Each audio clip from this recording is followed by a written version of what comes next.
how to invest in fractional shares on eToro. It's actually something pretty simple and easy. You just need to understand the concept of what a fraction of something is.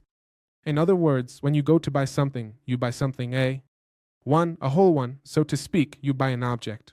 When you buy, for example, a car, a motorcycle, a house, you are not buying a part of that house, you are buying the entire house, you are buying the entire car.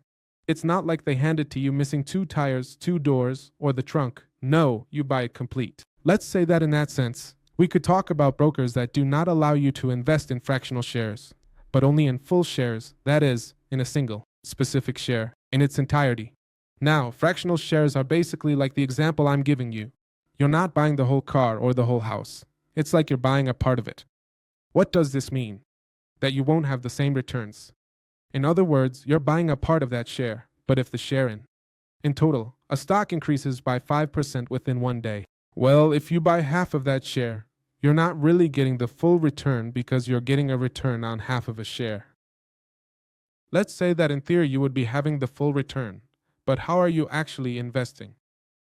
With half a share, then you are not getting the full return in that sense. I hope you understand me, but basically to be able to invest in this, you come here and let's say you want to invest in a specific share. You can invest in cryptocurrencies, you can invest wherever you want in a fractional way. You simply go to search. For example, we search here for Tesla, and in this case we can invest directly in this share. But look what happens here. I can directly invest by number of shares or by an amount. But also at the moment that I want a share, I can invest in 0.5 shares.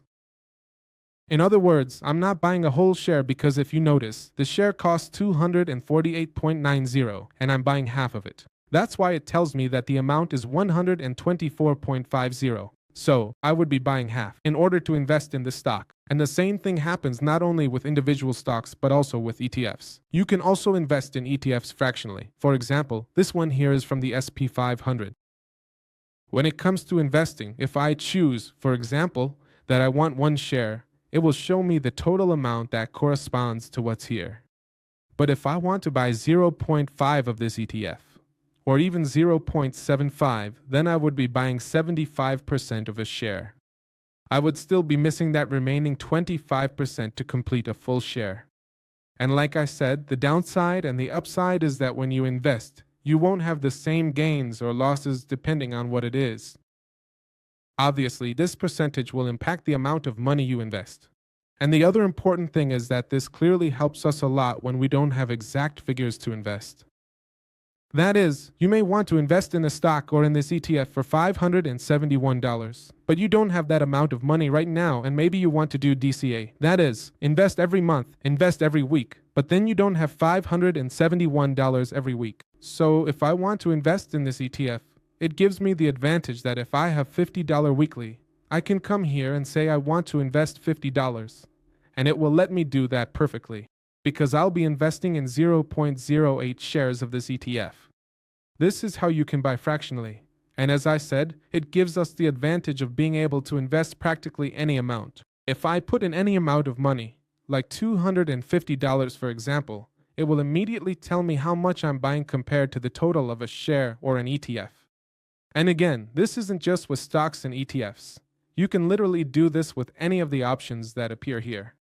For example, with crypto, it works exactly the same way. But personally, I don't recommend investing in crypto through eToro that much. But you could do it. You come here where it says Bitcoin, click on Invest, and it works the same way. If you notice, Bitcoin is at $69,005. I lack $69,000, but I do have $6,900. I can get 0.09 units. Here, the concept changes a bit. But in the end, it ends up being the same, whether it's 0.09 units of this Bitcoin or any cryptocurrency we choose. And this is how you manage to invest in fractional shares within Bitcoin. From Hector.